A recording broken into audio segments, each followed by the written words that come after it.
Ni tout déjà papa. Les enfants font les amers calmes. Il est là, on a quand même bientôt, on dirait ça ma bête.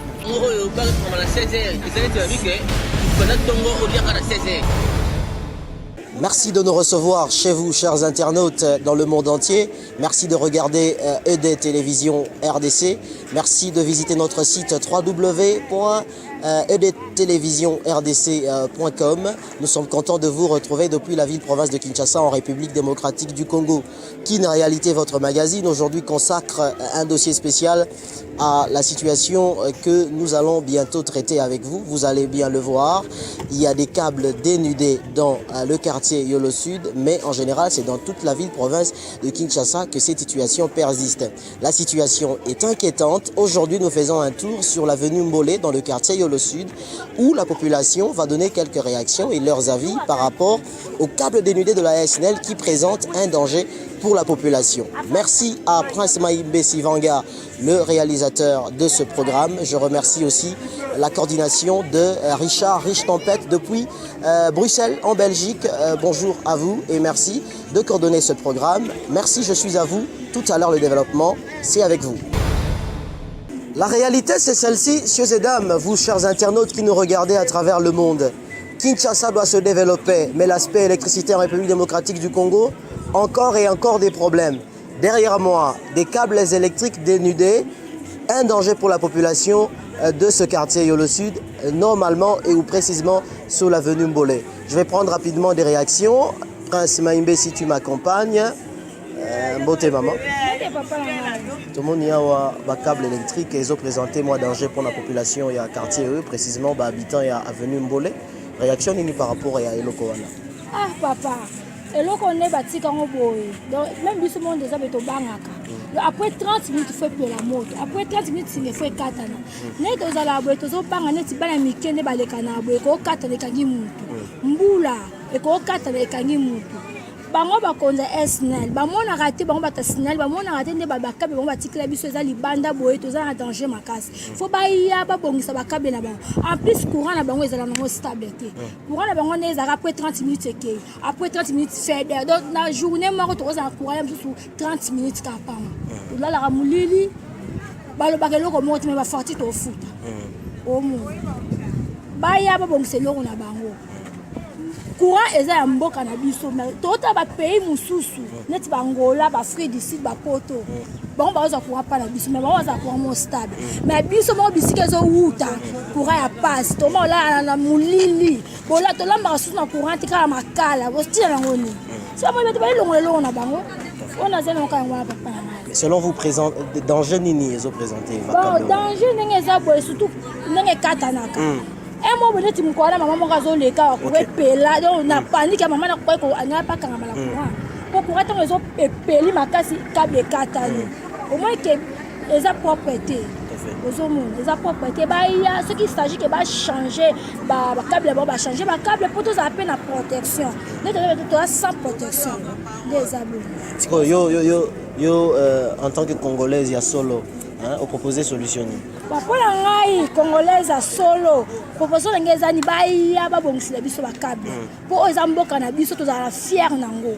Tant au monde la bilo kamboka na biso ça kitoko, ils appellent fière na biso. Siko banana bazo raccorder ba câble population au SNEL. Bon, ba câble aux la population. Parce que katani ba Kongola rambongo. Biso moto ko za bambongo to sumi ba câble biso to tin. Bango banda ba tila biso ba câble ti lelo. Baya ko bongisa te so ke katani to bengi bango ba gens l'état baye ba bongisi. Alors, ba câble selon vous, est-ce qu'il faudrait qu'on raccorde en Goboye? Ou bien il faudrait qu'au la procédure, il y a raccordement et pas il y a SNEL? Parce que apparemment c'est comme si population ils ont au centre il y a situation wana population ils ont présenté danger wana faut ba bongisa po baye ba bongisi ba tionta na ba chona bengani ba PV. Non, yo en tant que population zolo bani parce que lobby que population des ont raccordé ba câble. Bon biso za musana biso te biso to sala ngo pona bonne volonté to boyike to za mulili to boyike bana na biso tani bakangi ngo mo ndi bakangi te po ni bana mike baleka mingi wana ti mwa muke mkwala leka juste côté câble na seza mona ko kufa perte za ba parents ezala ya SNEL te aya abongisa câble na ye po biso tofutaka mbongo tofutaka soko ofutita kati soki bapesi fartire lelo neti vendredi so osali une semaine deuxième semaine bofuti te baye kokata aya bongisa. Bonjour monsieur. Bonjour. C'est quoi votre réaction par rapport à des câbles démidés de la SNEL que vous voyez? Vous habitez le quartier? Oui, j'habite dans le quartier. C'est quoi votre réaction devant cette telle situation en République démocratique du Congo? C'est le manque de responsabilité de la SNEL. Mais paraît-il que c'est la population qui raccorde des fois cela pour avoir du courant. Quelle est la part de la population et quelle est la part de la SNEL selon vous dans cette histoire? La SNEL doit faire l'effort d'aménager, de réhabiliter tous les poteaux qui se trouvent là sous les avenues et puis arranger ça. Parce que la population ne peut pas venir seule abîmer des choses, des câbles et les mettre dans le désordre. Non, je ne crois pas. Cette situation dure de combien de temps? Ça fait longtemps, des années. Hein. Des années? Combien par exemple? Même 10 ans, 11 ans. C'est toujours comme ça, c'est idem. Hein. Et est-ce que les agents de la SNEL passent souvent ici? Ils passent souvent. Et c'est eux qui font ça, c'est eux qui travaillent ici. Partout au Burkina Faso, câble ya boué. Pour ça déjà danger public n'ezawana. Donc câble est loué pour ce bandana CMA belé ti bikolo. Siko yo mwana mukie ayebite ayole kawana. Au moté chargé et yana SNEL donc bata SNEL bata la ba câble na bangwana bien. Donc ba luka moyen ceux qui ba ko changer ba ko changer soit ba câble ezana C. Pour sende mutazaka na problème. Donc na seni surtout eza ya kobeba. Donc so bakoluka moyen ba changer biso ba câble assez pour côté to ça bien so tali même tala titi le colonne nde bakangisa kangisa eza bien te donc o eza koluka ba problème leti biso ba to côté na bana pe ba ko ta biso côté comme surtout mbula ndenge mbula bandi boy donc côté wana elengisaka donc soko oyela mbula donc faut passer ti maekita so maekiti sima yoye koleka po ozobanga sinon te okangama na courant. Pardon, s'il vous plaît, magazine Nabiso qui une réalité, hein, nous voulons la vérité pour les. Oui.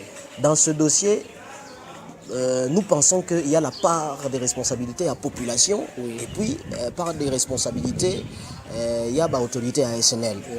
Mais si qui raccorde ces câbles? Est-ce que SNL ou bien la population? Leti awa ça vous mentir. Donc leti na ba câble ya awa bata SNEL ba contribuer à ne côté.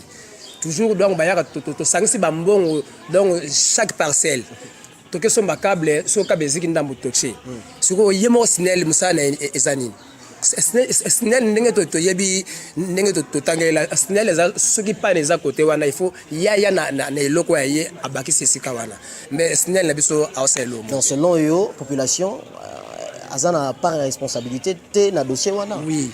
Donc il y a donc responsabilité mingi SNEL à sala ngote mingi atikeli population. Ya ngwa tozo senga na le roi bino boza ba panzi sango donc bo panza sango que avenir mbole courant na bango ba bon sango na ba frère na bango moko. Voilà. Selon vous danger nini hein ba câble au dénudé ils ont présenté face à la population? Danger c'est belé. Ce qui total saute l'habitude malibanda ya lupangwa otala. Donc câble bandana C eza ya kozoka câble oba soki kaka monde mpepe ya makasi ekatalaka ekwei siko ekwei siko pa na pesi exemple mutu azoleka na tunnel câble ye ekwei na nzoto na ye esani mutu a problème c'est ça yango to biki basunga biso baba ede biso ba câble elonga po ba câble eza ba câble ya kala ou bien si c'est comme ça bazong service courant so ndenge ezalaka ya kala ya CMA belé po boy eza danger public. Situation est datée à année nini donc eza situation à kala ou bien biso toye awa espace ye awa na 2011 donc tokuta yango kaka boy donc bato ba ko ba bali kambo bien eza bato ba omeli na quartier o ko biso pe to ba bato toye ko ya na quartier o mais to kuta yango kana modèle. Merci beaucoup. Ouais, merci. Avant de clore complètement qu'une réalité de ce jour, c'est vrai, vous avez suivi quelques réactions. La population a pu réagir par rapport à cette situation épineuse les câbles électriques dénudés qui présentent bien sûr un danger pour la population du quartier Yolo Sud, précisément sur l'avenue Mbolé. Certains autres se sont abstenus de donner des réactions par rapport à ça parce qu'ils pensent qu'il faudrait que la situation change. Au lieu de parler, ils veulent d'abord que la situation change pour qu'un jour ils puissent s'exprimer. Alors votre magazine Kin Réalité prochainement pourra encore traiter peut-être ce même dossier dans une autre commune, dans un autre quartier de Kinshasa. Mais nous vous rassurons encore une fois que cette situation persiste. Eh bien, c'est un cri d'alarme que la population est en train de lancer aux autorités de la Société nationale d'électricité et même la part de responsabilité est partagée dans ce cas parce qu'il y a la population d'une part, il y a aussi les autorités de la SNEL d'autre part, ce qui fait que ça fait une grande question.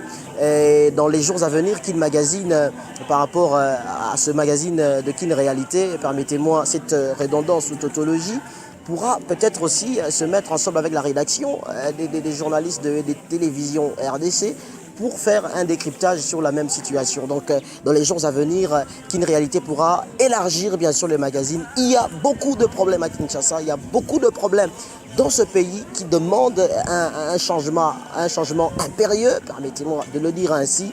Et avec pratiquement le 21e siècle qui doit marcher au rythme d'un développement d'un Congo fort, un Congo moderne, un Congo prospère, la population de Kinshasa, la population congolaise doit aussi pratiquement prendre conscience de certains risques parce que nous avons vécu ici sur terrain des gens qui ont besoin d'émettre leurs réactions mais qui sont aussi à la base des fois de ces raccordements, des raccordements frauduleux et on se pose la question, est-ce que la population reconnaît sa part de responsabilité dans cette histoire ou bien il faut toujours pointer du doigt les autorités de la SNEL, etc. Donc dans les prochains jours, vous, fidèles internautes, vous, fidèles chatteurs de www.edtvrdc.com, nous serons toujours à votre disposition pour vous offrir des informations. Je remercie la réalisation qui est signée par Prince Maimbesi Vanga, aussi un bon révolutionnaire pour le Congo, toujours disposé à pouvoir prendre des bonnes images comme vous le constatez.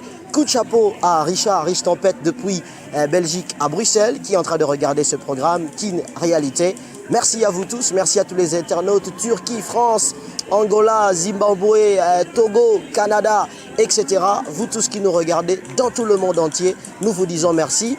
Et pour votre présentateur, pour le joindre, vous pouvez taper Anthony Mbouyou sur le réseau social Facebook pour pouvoir donner aussi d'autres réactions par rapport à Kin Réalité. Des sujets que vous voulez que nous puissions traiter, nous sommes ouverts à vous pour nous joindre, pour nous dire, voilà, nous proposons des sujets à la rédaction de Kin Réalité et de TV RDC, pourvu que vous puissiez traiter à d'autres dossiers épineux, d'autres dossiers que vous trouvez, que sont des dossiers sur lesquels nous pouvons traiter. Merci beaucoup, à la prochaine.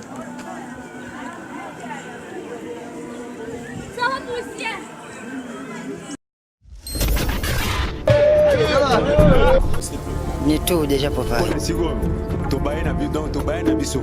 Les enfants fait les amers calmes. naye lelo namoni quand même bariate onzela eza mabe